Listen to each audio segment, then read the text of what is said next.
I don't think I'm exactly breaking any news here when I tell you that big box retailers, and especially Amazon, make it really difficult for independent local businesses to thrive and in some cases even exist.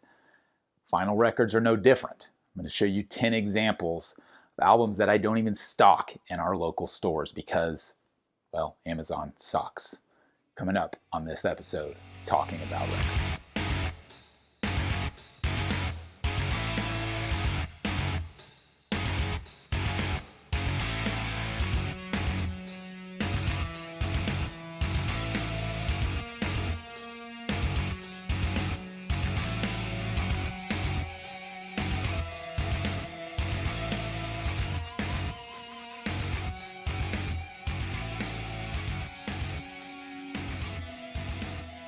My name is G.I. Sanders from NTX Vinyl, a small chain of independent record shops in the Dallas-Fort Worth area. Please visit our shops locally if you're in the area, or if you're in the U.S., you can shop online anytime on our website. In fact, I curate a page of albums that I really recommend at ntxvinyl.com/gi. So please check that out.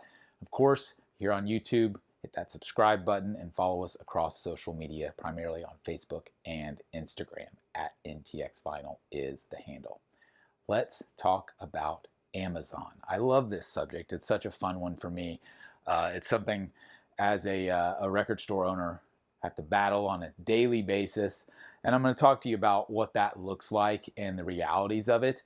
I've actually pulled a selection, just 10 examples of albums that I don't stock. I really, at least in our local stores, you might be able to find them online on our website.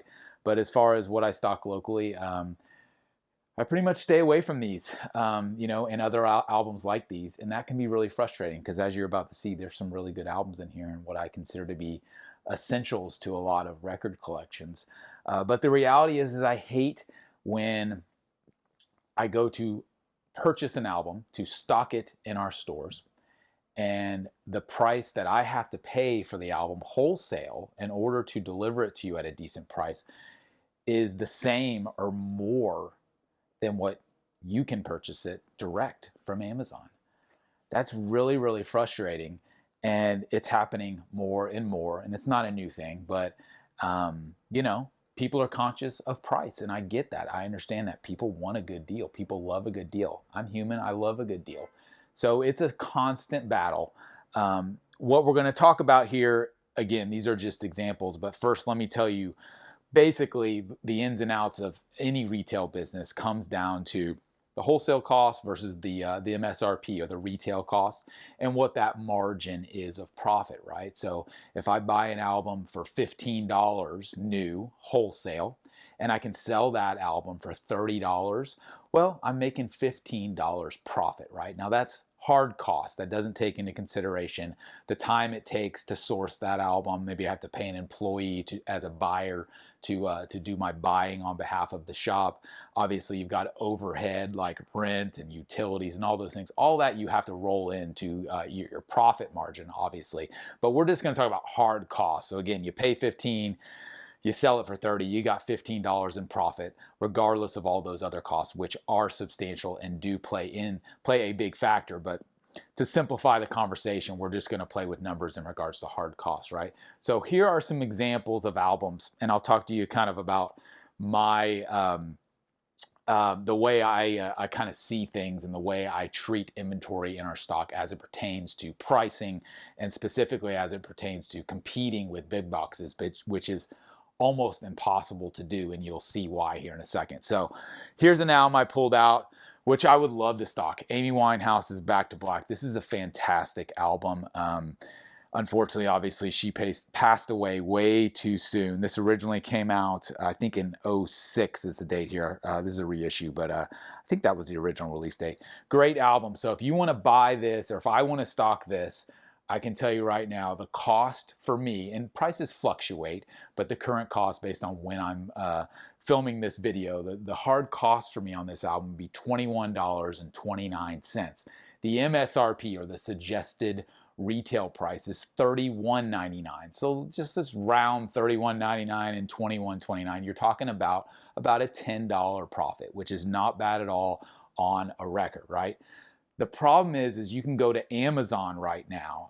Keep in mind, I have to pay $21.29 for this album at the particular distributor that I looked at. They're all really close usually.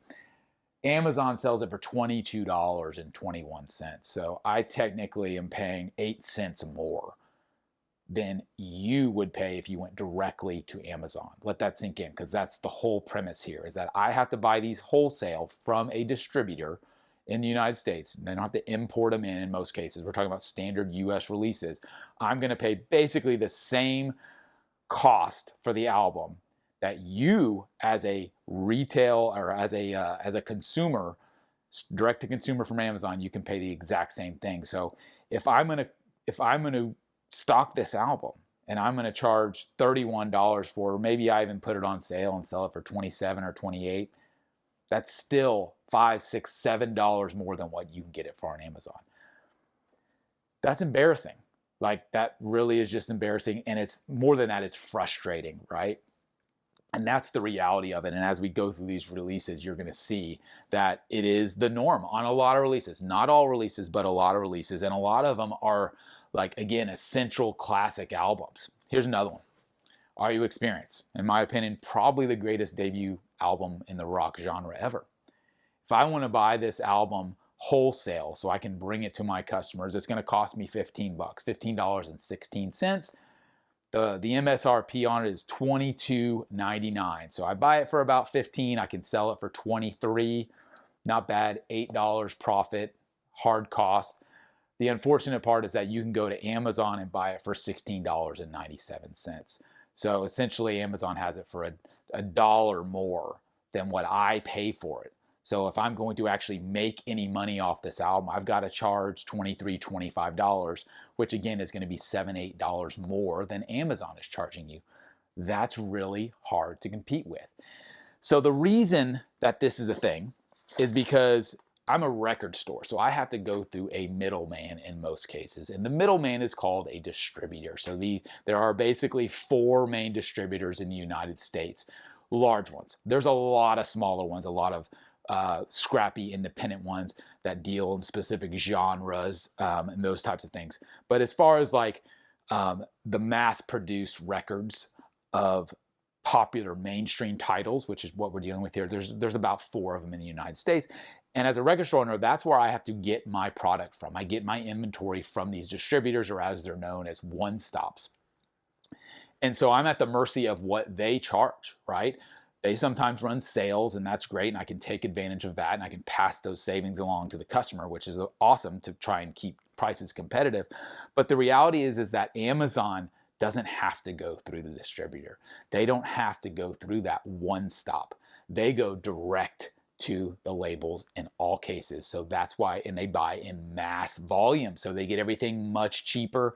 And then of course they're Amazon, so they don't really care if they're just making $1 or $2, because they're going to sell so many tens of thousands of these that's going to create cash flow for them, and they're $1 billion business. So they have that they have the benefits of that cash flow and not having to be very choosy about what they sell and what they sell it for, right? So here's another example.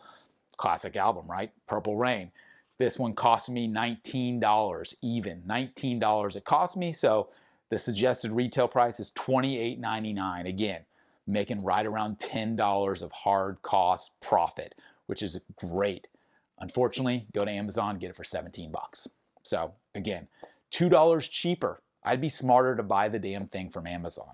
I don't do that, but I'd be smarter to, because it would cost me less money to buy it from Amazon than it would to buy it through the correct channels of going through distribution like independent record stores are.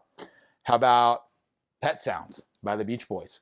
Cost me $23 and change. Suggested retail price, again, right around $28.99. I'm sorry, suggested retail price around $34.99. Cost me $23 and change. Suggested retail right around $35. Amazon's got it for $24. What am I going to do? Should I stock this? Well, of course I can stock it. I can do whatever I want. But then I run the risk of a customer going into one of my shops and finding this album and going, oh man, I would love Pet Sounds. 35 bucks. That doesn't sound terrible. It's a single LP, a little pricey. Maybe I even discount a little. Maybe I just put 30 bucks on it. So I'm only making like $6, $7 profit. which is not terrible. But then, you know, customer pulls out their phone and shops around a little bit and sees what it's going for and happens to go to Amazon and see it's $24. That's their choice if they're going to, you know, choose Amazon or any other retailer versus NTX Vinyl. And everyone's got choices. I'm not the only person that sells records here. I'm not stupid. Like, you are a human being who makes your own decisions, and that's fine. And I don't discourage anyone from getting the best deal that they can, obviously.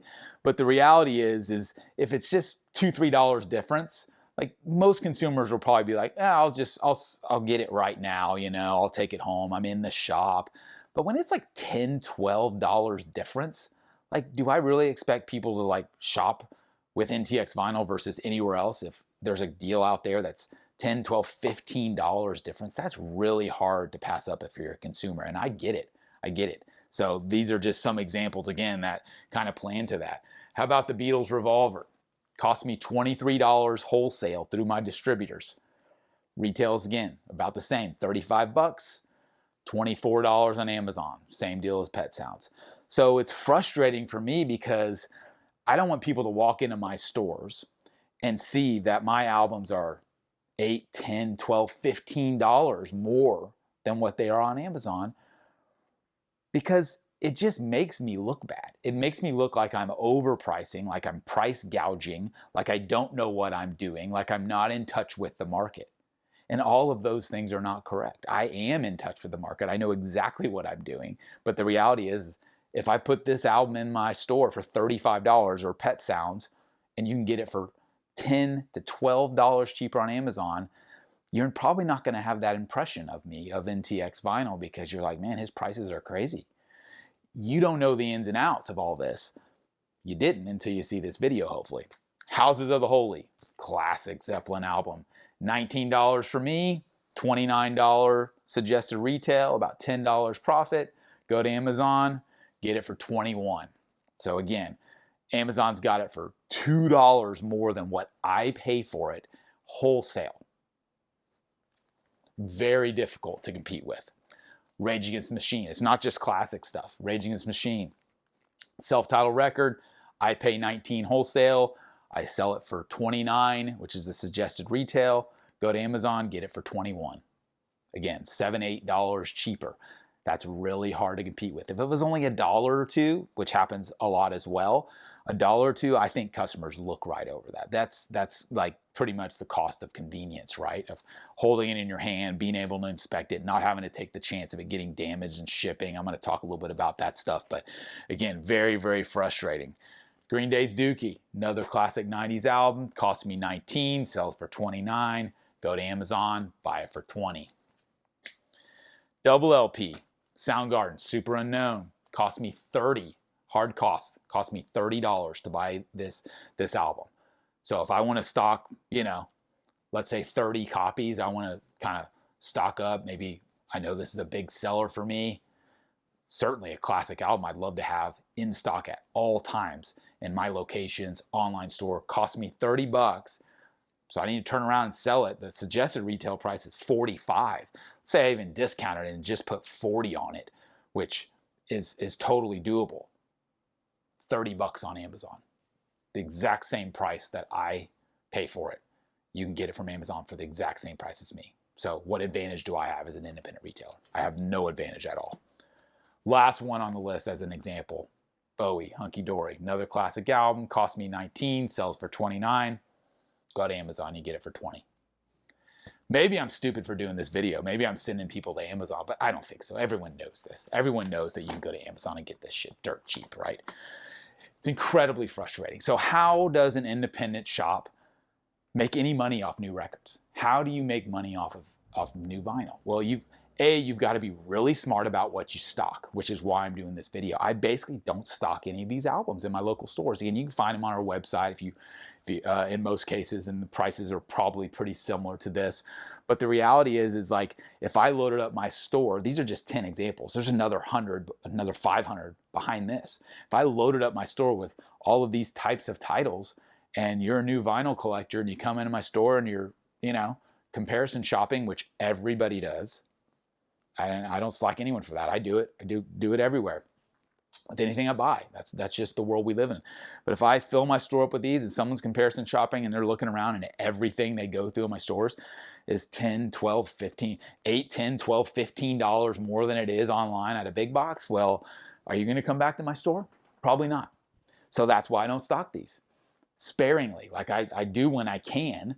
But the reality is I have to look for stuff that Amazon can't kill me on, that they don't have so many of, that they just put a discounted price on it, essentially the same wholesale price I pay. They pass that along right to the customer because they buy in such bulk and they don't care that they're only making pennies. Well, I can't survive off pennies. I have to have a better profit margin than pennies. Otherwise, I'll go out of business. Like, absolutely, right? So, how do I combat this? Well, first and foremost, I mentioned this before, but convenience is big and instant gratification is big. And I think that's the conversation that the customer, you tell me, has in their mind when they're shopping, whether in a local store or whether you're maybe shopping online, but more so locally, is when you're holding an album in your hand, you can inspect that album. Even if it's a new album, you can see exactly what it is. It's in perfect condition.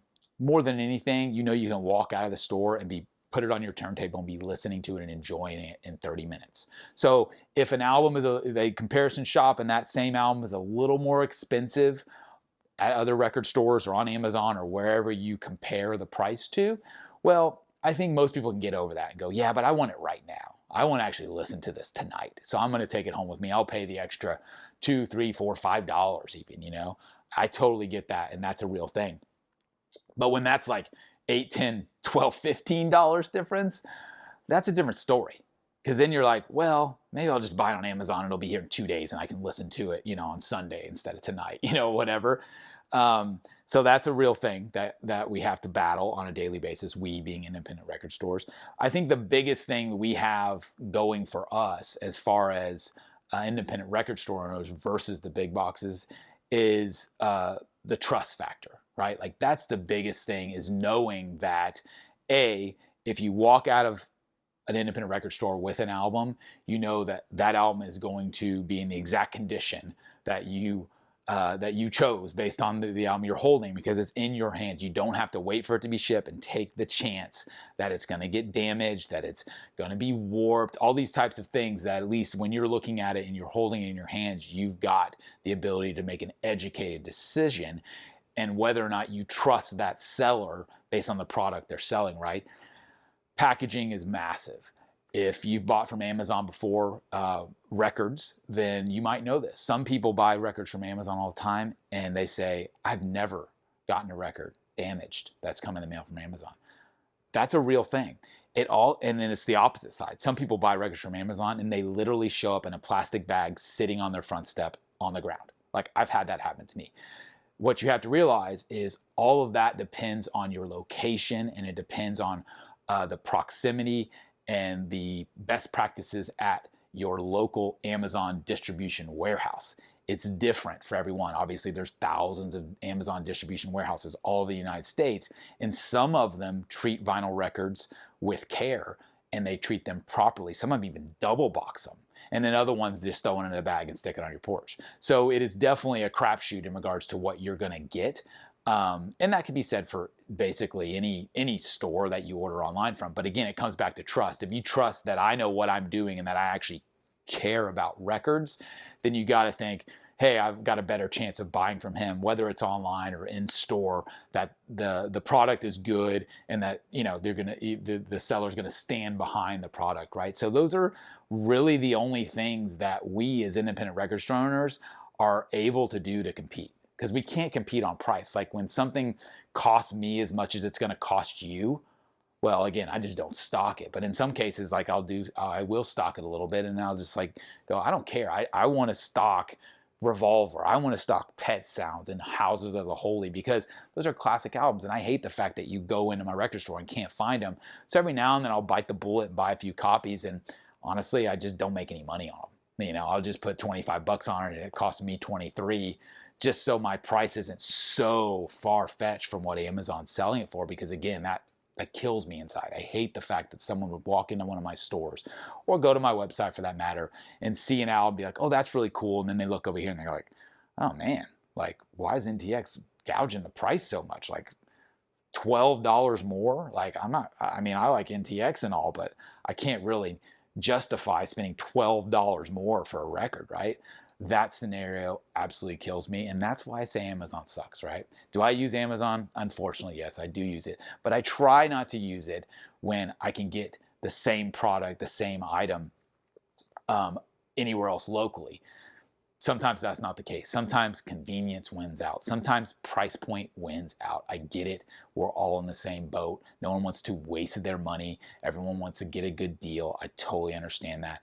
So as an independent retailer, it comes down to walking that fine line of stocking titles that I know Amazon doesn't have at this wholesale matching price, which again, is getting harder and harder to find, especially as pressing plants are fully caught up and fully in production, and lots of albums are in print now. And that means they're not just in print for independent record stores, they're in print for big boxes and all of the discount online stores and all of those things, right? And so it gets really tricky to be able to make money off selling records. And you've got to be really smart. You got to know your customers. You got to build trust.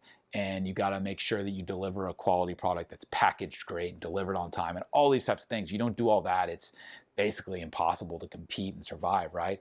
But it's a constant battle, and it's something I deal with on a daily basis. I basically, anytime I order an album, I go check what it's selling for elsewhere, not just Amazon, but I go to Discogs, I go to other places and make sure that my price point is comparable, Maybe people trust me and they want to buy just from me, so they don't mind if it's a couple bucks more. But again, when the price is drastically different, I get it, and that's what determines for me when I don't stock an album, even if it's a classic album and an essential album, just like these 10 examples. And again, there's hundreds of more right behind that. So we'd love to hear your opinion on this. I know everyone shops on Amazon, or I think most people shop on Amazon.